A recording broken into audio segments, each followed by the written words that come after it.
As the years went on, he would see Tony less and less. But every single time he'd see Tony, Tony would ask him to rate his happiness from 1 to 10. It's a very technical approach to a very esoteric question. Tony saw happiness as a code and an algorithm to crack. And that is very typical of a tech CEO, right? They're known for optimizing everything and making everything efficient. But when it's something like happiness, which is, innate in our human condition, that's something that maybe a code just can't solve for. Hello, ladies and gentlemen, and welcome to another episode of Crazy Money. This is your host, Paul Ollinger, coming to you live from Atlanta, Georgia, where it is a great day to be alive. And that's what we're going to talk about today. We're going to talk about life, death, and money through the lens of Tony Hsieh, the former CEO of Zappos, who died late last month after a tragic downward spiral into substance abuse and madness, really. I speak today with the Forbes reporters who broke the story behind the circumstances of Tony's death. Their names are Au-Yeung and David Jeans. They join me from San Francisco and Brooklyn, respectively.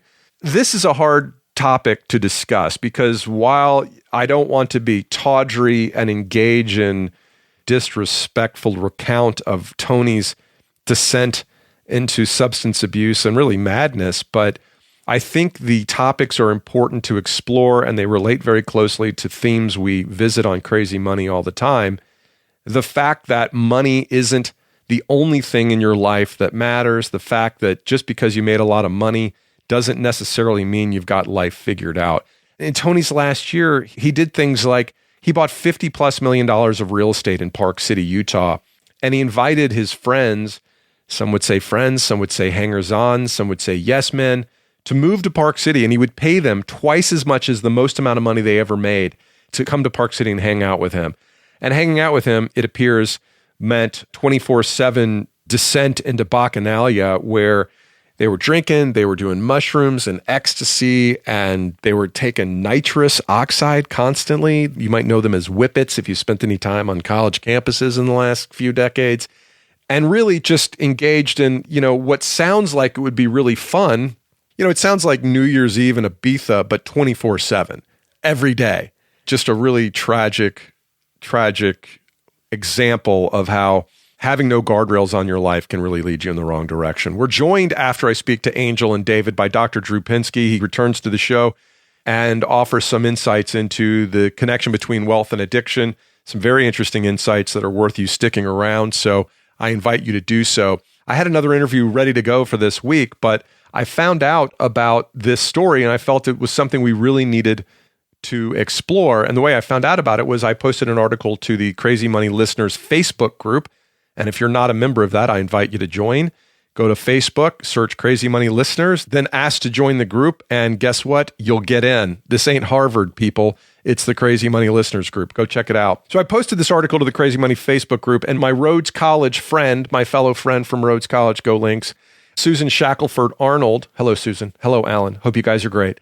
She posted the article written by David and Angel. And I didn't have any idea that when I posted the original article, which is just the news of his death, I was like, hey, doesn't matter how much money you have, life is short, enjoy the ride.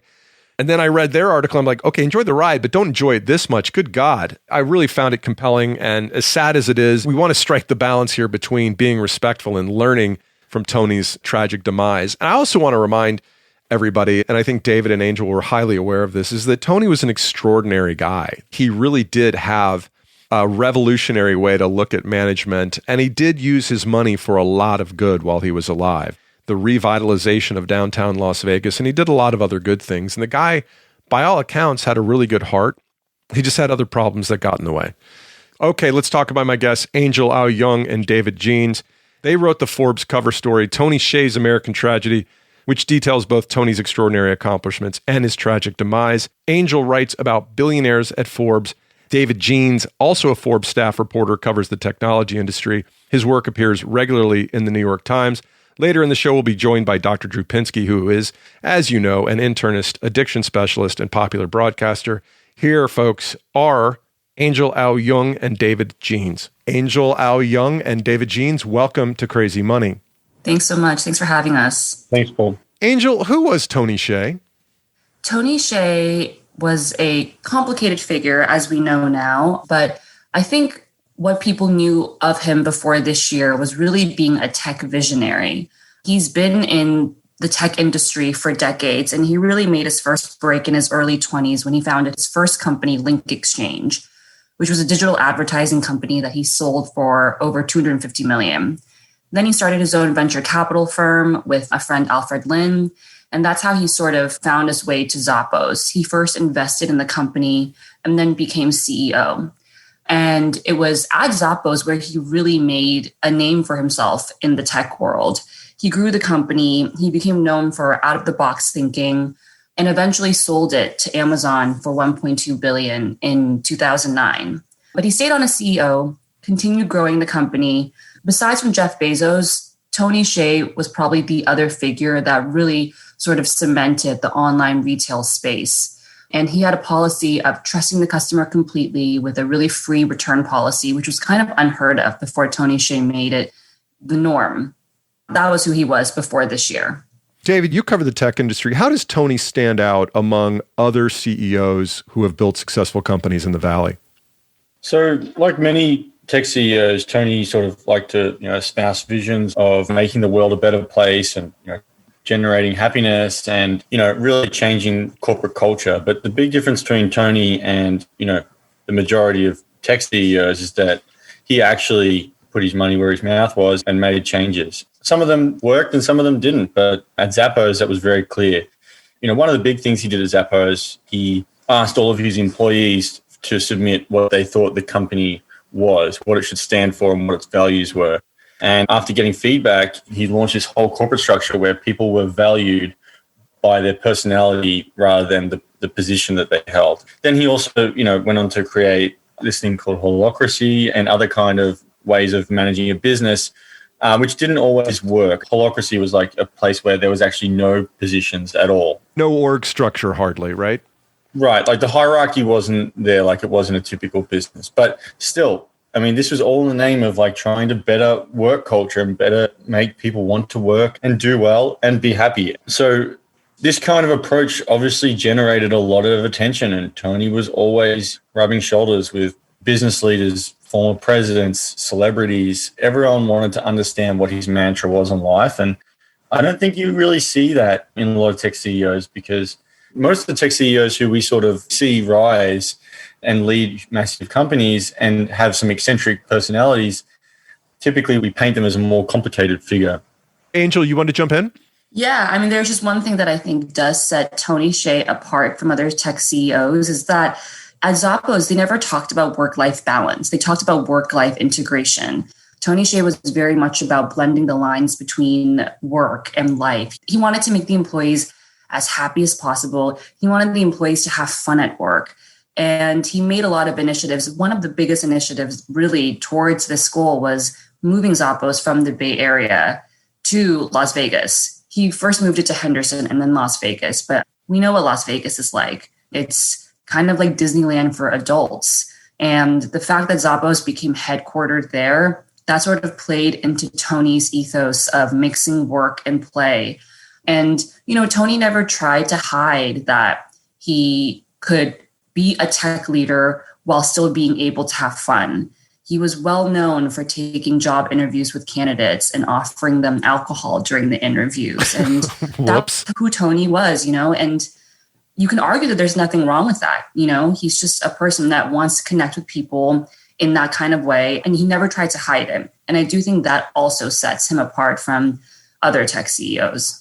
People might criticize his personal quirks and non-traditional management ethos, but he, along with his colleagues there, built a very successful business that sold for a lot of money.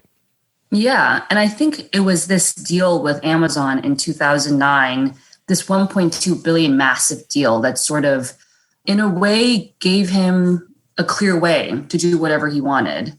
Amazon also gave Tony sort of free rein at Zappos, and because he was given free rein, he was able to experiment with holacracy, as David mentioned earlier, all these things that normal corporations wouldn't even think about trying to implement. Tony was able to because he had a very long leash with Amazon. And I do think that, this deal that happened so early on in his career, it really changed the trajectory of Tony's life in a lot of ways. But Tony was never about the money. I mean, I read that he walked out on his earnout after Link Exchange and that he would put money of his own back into the business to try to fund it without really worrying whether or not it would be paid back. So the exit with Amazon wasn't really about cashing out. No, it wasn't about cashing out. I don't think the actual dollar amount really mattered to Tony. But what I think it did was, I think it did give Tony free rein to do whatever he wanted. And in a way, I think when you experience that much money at such an early age, it's possible that it might stunt your growth because you don't really have to work hard for anything anymore.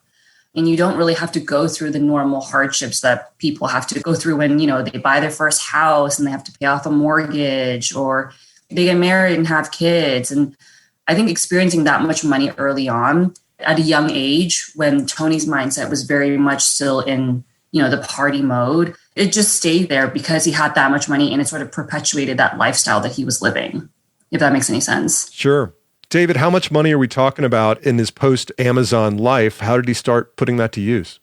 Well, after Amazon acquired Zappos in 2009, Tony was definitely an emerging figure in Las Vegas, especially in the political scene and the community scene.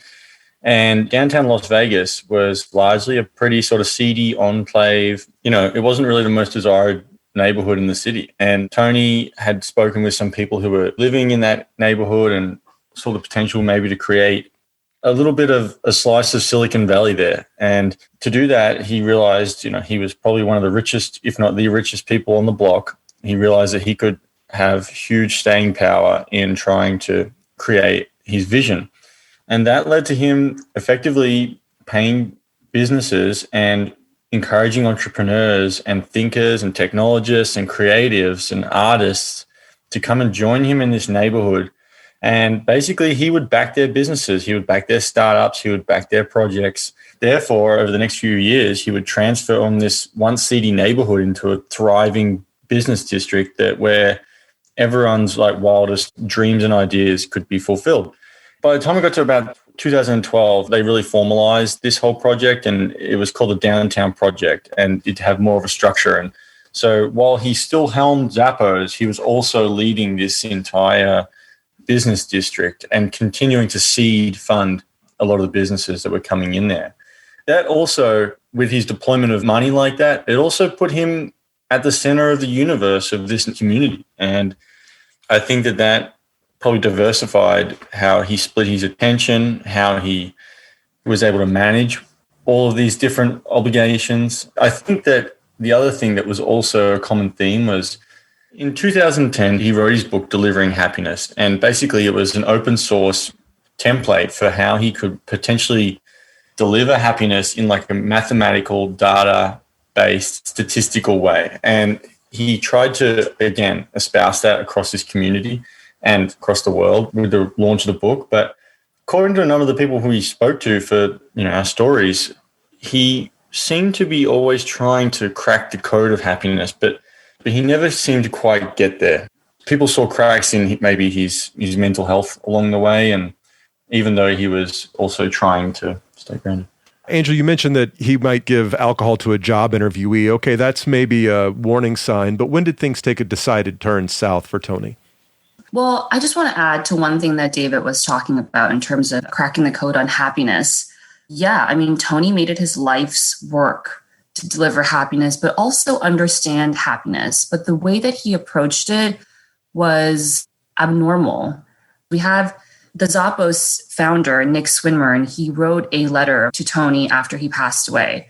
And in this letter, he talked about how as the years went on, he would see Tony less and less. But every single time he'd see Tony, Tony would ask him to rate his happiness from 1 to 10.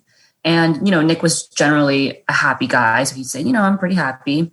And Tony would always be surprised that he was happy because Nick was married.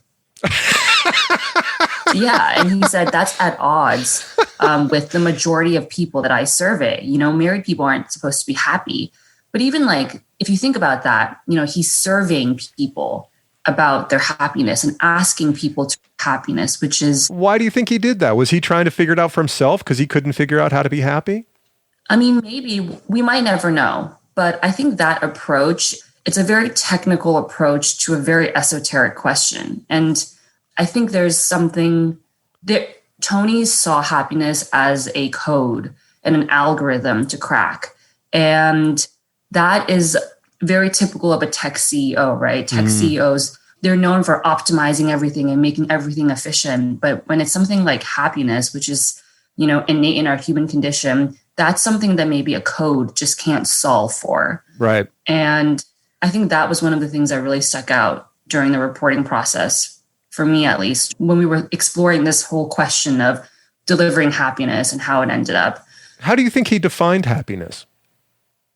I mean, I think at some point he started defining happiness with exactly what he built with Downtown Project, actually, which is, a large community full of people connecting, brainstorming, partying. I think that's what he defined as happiness.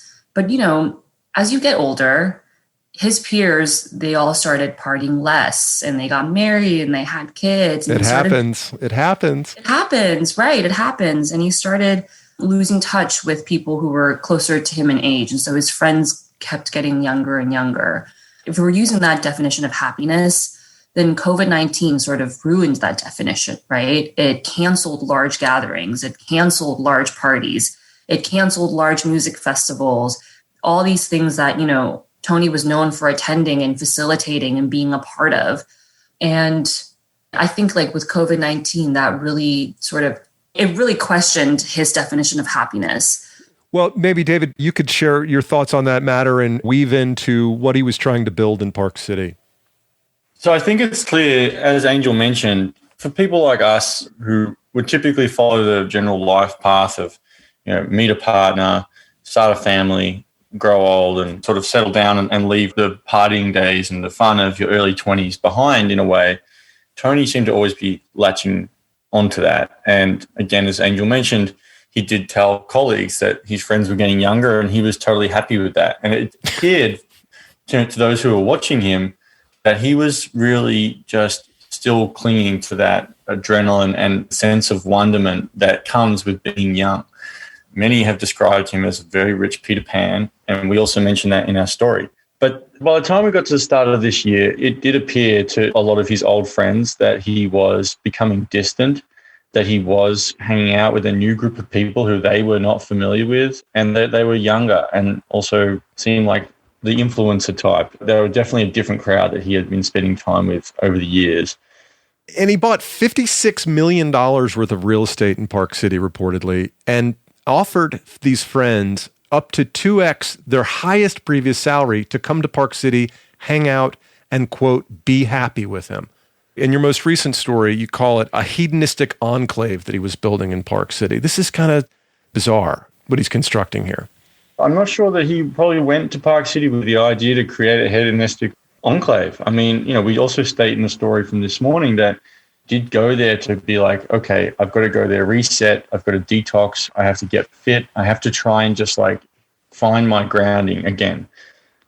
But what happened, this community that he had in Vegas, this ever-charging party atmosphere, just eventually followed him there. And all of his perhaps good intentions that he had in being in Park City to take a slice from what he created in Vegas and bring it to Park City and have another go at it, it just devolved into something a bit more sinister. And that was because some of the worst aspects of the community that he had created in Vegas appeared to be just amplified in this community that he had built in Park City.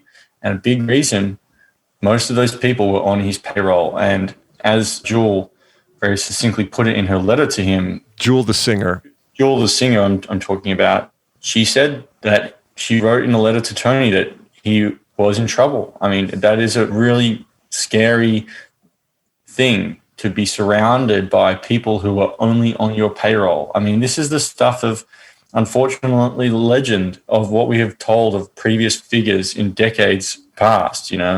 After our story came out, there was a lot of talk of people like Howard Hughes and others like that, very complicated, very successful, very eccentric, very powerful people who just couldn't find what they were looking for.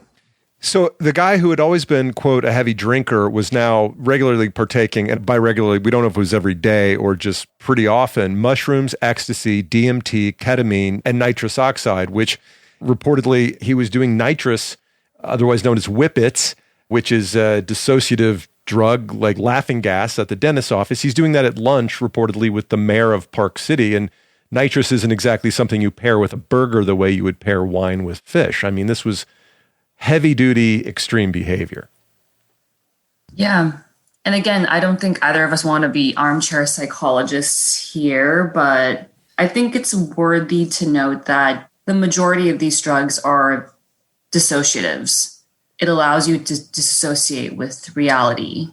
I guess my point in bringing all that up, and the point of having you all on to tell this story about your reporting, is that there's so many people believe, hey, I'll be happy if only I achieve this much money. Or when I make this much money, I'm going to quit my job and go live in the country and life will be good. But that's not really how it works out. You know, you try to build a utopian society. It isn't the kind of healthy environment that each of us need. Each of us needs struggle every day to keep our minds occupied and to keep moving forward and growing as human beings. And it looks like, David, as you mentioned, he kind of was stuck in his early 20s. And we don't want to be armchair psychologists, but his money enabled him to live whichever way he wanted to. And the ways that he chose ended up being very unhealthy and very arguably killed him. Why was he in Connecticut and what happened to him there? There aren't a lot of details that are out there as to why he was in Connecticut. What we do know is that he was at a house that he purchased, and the house was under the name Rachel Brown. And there are reports that she was his girlfriend, and the house was under her name. There were several people living in the house at the time, and the fire broke out a little over a week before Thanksgiving. And the fire broke out in the middle of the night around 3:30, and firefighters and first responders came to the house. They came and got Tony, and Tony went to the hospital, and he was in the hospital for about a little over a week before he passed. When I saw the article that you all wrote, it was great reporting, by the way, so congratulations on writing a very good story about a very tragic thing. I just was overwhelmed with sadness for the guy who had everything and, you know, still struggled to find that happiness that he was so good at delivering in his company, but couldn't find it in his personal life, presumably. Angel, you write extensively about billionaires. Has learning about them as people demystified wealth to you? In a way, I think it's also desensitized me to extreme wealth because, you know, my team were dealing with figures that have 6, 7, 8 zeros behind them. I don't know if it's demystified, but it's definitely desensitized me to grand wealth. And yeah, I report on billionaires and I've met a good amount of them. And honestly, the majority of them are just regular people. They're not really that different from us. I would say Tony is probably different from us, but the majority of billionaires, based on my experience with them, are pretty normal. What are the aspects of a personality that gives somebody what it takes to become a billionaire? I get asked this question so often, and I'm always stumped as to how to answer them because let me think about this one. What makes them different? While you think about this, I'm going to go to David. David, what's the line between Silicon Valley guys, and it's mostly guys, I think, who take ice baths every morning and do intermittent fasting, and someone who takes everything too far? So I'd start by saying that the thing about Tony is that he just defies all of those boxes. Because I was initially going to answer your question and say, look, there is a lot of literature and conversation out there about the fact that you could put someone like Adam Newman, who led WeWork, who largely led by telling people how he was going to do things and sort of dictating, and his eccentricity sort of came into his narrative. But, you know, you can only just look at like what WeWork ended up being as a result of, you know, people not stopping his daily whims. And then, you know, we've seen just yesterday the Airbnb CEO, Brian Chesky, sort of barely being able to compute the fact that his company is now worth $100 billion. And he's widely been seen as someone who listens to those who surround him, but also makes decisions and evidently attempts to his best to lead a company with compassion. And you can sort of contrast those two personalities. The thing about Tony is along the way, he seemed to take aspects of both of those kind of personalities. He was definitely eccentric, definitely did things differently, but he also listened to those around him and made decisions sometimes based on that. And perhaps the most succinct way to position Tony in this spectrum of tech leaders is the fact that he was the kind of guy who could play 20D chess. And while you thought he wasn't listening, he was always absorbing, always analyzing, and always collecting the data to make good decisions, rebounding them off other people, whether it was the person he just met at the bar or on the street, or if it was his COO of 20 years. He listened, processed, and made decisions. And that is why we are so fascinated and saddened by Tony's loss, because he just defied every sort of norm that people would try to put him in. Do you think he was a genius? That is definitely the feedback that we have been provided by all of those who surrounded him for the last few decades. Angel, do I have to be a genius to be a billionaire, or does genius get in the way of financial success? I think there are some people who are just lucky. And lucky in the sense of you were born in the right family and able to get into the right schools and got the right jobs and knew the right people and rose up through the ranks. Come on, just in fairness, that's how you get to Harvard Law School. That's not how you find a company like Zappos or... Yeah. And then there's like the other kinds of billionaires, right? The really bootstrapped billionaires who have been very ambitious since day one, have had to make hard and tough decisions, have had to push people around and push people out and be somewhat of a ruthless person to get to the top. And those are the fascinating characters. I would say that there are less self-made billionaires than billionaires who sort of had a silver spoon in their mouth their entire lives. Those are very far and in between. Well, the original question before I went back to David was, what does it take to be a billionaire? I thought, do I have to be a genius to be a billionaire? It's kind of a more specific angle that you could kind of grab onto. I mean, you definitely have to be intelligent, but I would argue that you don't have to be a total genius to be a billionaire. I actually think there are a lot of geniuses who choose to not go the corporate route and choose to not be a billionaire. They choose to use their skills in research and government. I think it would be wrong to just equate, if you're a billionaire, then you're automatically a genius. Fair enough. I do want to add that I think that it's important that the legacy that Tony leaves behind is preserved in its colors and its different shades. And his impact on the business world, his arguable impact on humanity even, that is definitely something that Angel and I tried our best to make sure was a feature of our reporting. Now we are seeing mourning and grief over his passing, and we're seeing Las Vegas try to understand what kind of a hole he has left in that city where he has played a huge role in revitalizing. What is the future now of all the projects that he started? What does a Zappos look like without Tony Hsieh at the helm? These are all questions that we're going to try and answer in the coming months and maybe even years, but it is worth noting that Tony's passing was something that prompted an outpouring of grief sort of not matched in the business world since that of Steve Jobs. And I just think that that is a very crucial part that we want to make sure remains a big part of our reporting. Understandable. Let me ask you each, you're young, maybe you come from a lot of money, maybe you don't, but how would your life change if you won the lottery and became worth $100 million next week? I would pay off all of my student loans. Okay, there's your first $50,000. Now you have $99,950,000 left. How does your life change, Angel? Can you handle it? Do you think you'd know what to do with your life if you had $100 million less your student loans? I mean, at this point, yes. And I think actually my reporting on, the 0.0001% actually does help with that. Because through that, I've understood how you're supposed to handle money. And I understood that by looking at the successes and also the failures. I mean, one successful way, I guess, to manage money would probably invest in the stock market. And a bad way to invest the money would probably be investing in the restaurant industry. So in terms of like investing and making sure that money is well taken care of, from that standpoint, I think my reporting has helped. But I've had billionaires that tell me, I really don't know what to do with all this money. Mm. And so when you get to that point, then what else can you do than just give it away? that's one thing that I don't quite understand why billionaires don't do more of. Why don't you just give away more of your money if you have so much of this money that you don't even know what to spend it on? Larry Ellison has said, I worked very hard to spend as much money as I possibly could, and I just can't. So if that's the case, why don't you just give it away? Yeah. Well, so much of it is tied up into his operation, Yeah, a lot of it is tied up in stocks. But I mean, if you really wanted to, I think you could. Oh, I'm sure you could. I think that's a bad excuse. Right. I think it's a bad excuse to say that, your net worth is not liquid and it's tied up in stocks. I think if you wanted to give it away, you could.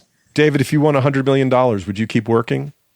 Yes, the simple answer is yes. The one thing I would say is I grew up in Australia, very middle-class family. My mum was a teacher and dad was a builder, 2 siblings, and I grew up very happy.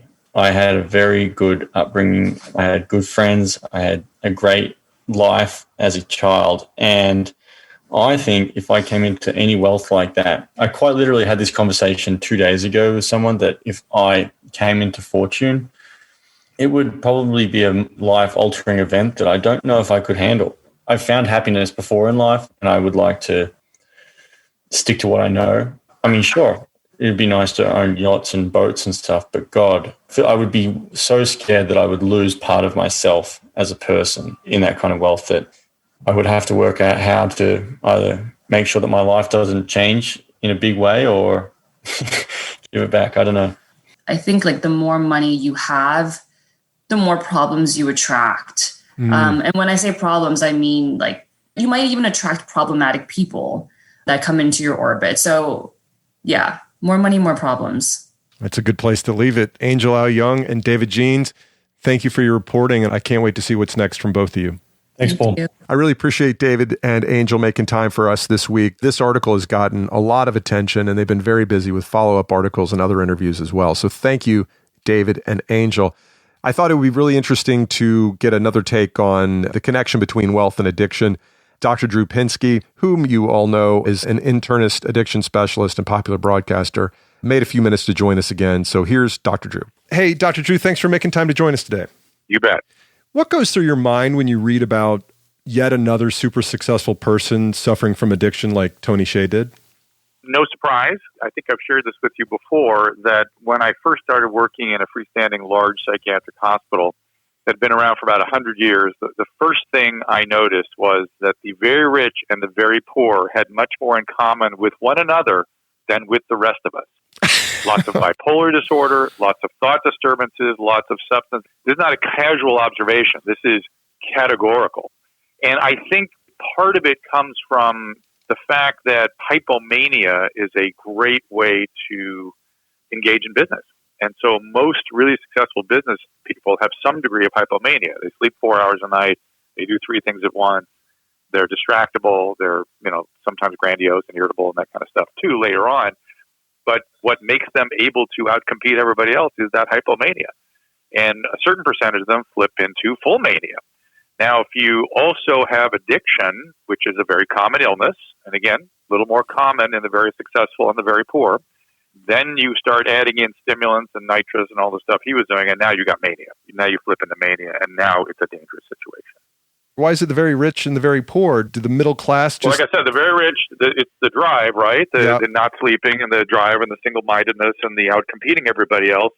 But by the same token, if that's not backed up with skill and education, it ends up just being grandiosity and failures and thinking you're no more than everybody else and making lots of mistakes and disrupting your relationships and, losing jobs and ending up, then you add drugs, now you end up on the streets. Whether you've lost your job due to the economy, you're unemployed, or you're just too rich to never have to work again, you still don't have the guardrails of a job to keep you away from your worst tendencies. Right. Well, that's another feature, right? Which is that, and this is more on the addiction side than on the bipolar side, because people can kind of hide their bipolar illness for long periods of time. But addiction sort of becomes evident to people pretty quickly. I mean, the addicts think they're hiding it from their loved ones, from their coworkers, and of course everyone knows long before the addict comes clean about it.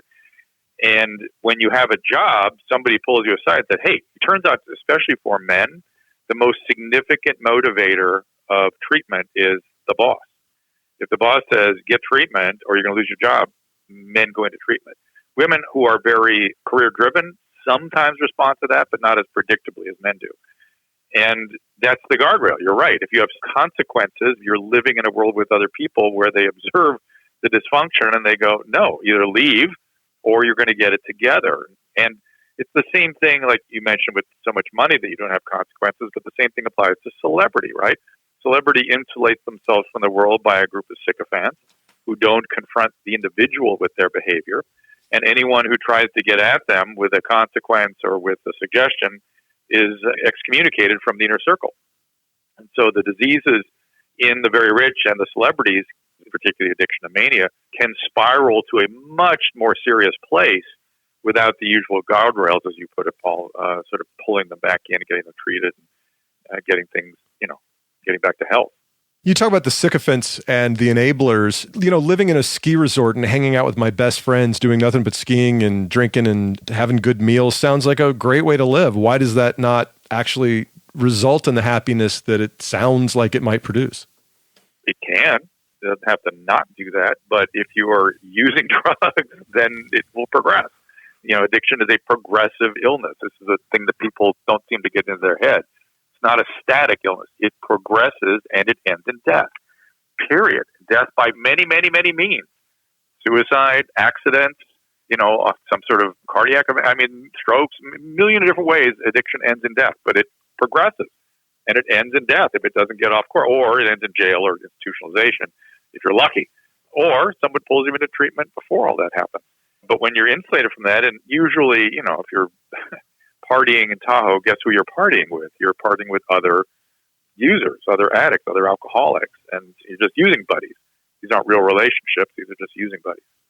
What makes someone tend toward a cocktail of ecstasy, mushrooms, DMT, and nitrous oxide as opposed to more pedestrian drugs like marijuana? I don't know that I can give you why people have a drug of choice is sort of a mysterious phenomenon. I can tell you that bipolar types tend to go down this kind of path.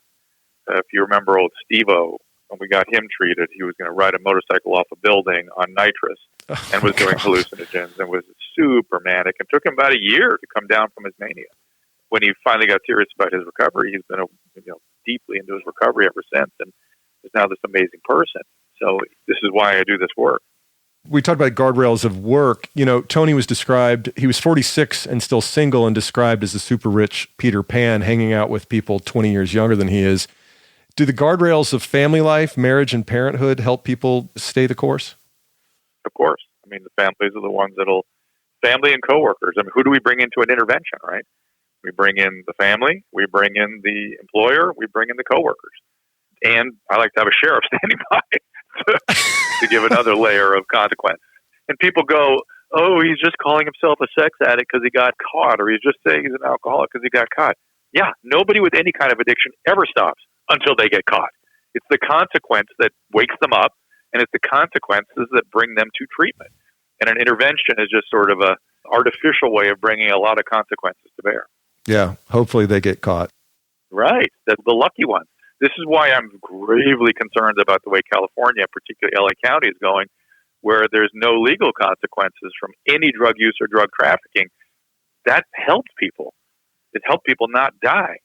And that guardrail is now up. So the Danish or the Dutch model of legalizing everything and hoping that it demystifies drugs, that's a fool's errand? Wherever that happens, it ends up in massive addict death. Wherever they've tried that. Lisbon, Amsterdam, just massive, horrible consequences for the people with addiction. Wow. Well, Dr. Drew, thank you for taking time to join us today. I really appreciate it. You got it.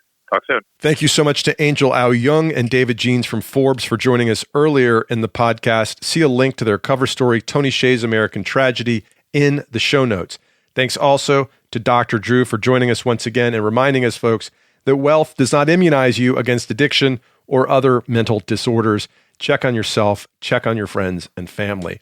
Let's get to takeaways. Number one, money is only one part of life. Just because someone hit a grand slam in the financial arena does not mean they have it all figured out. And this applies to you and it applies to others around you. So spare yourself the comparison to people who appear to be doing better than you are. It may be true in one aspect of life, but you don't get to pick and choose. If you want to be a person, you got to be the whole person.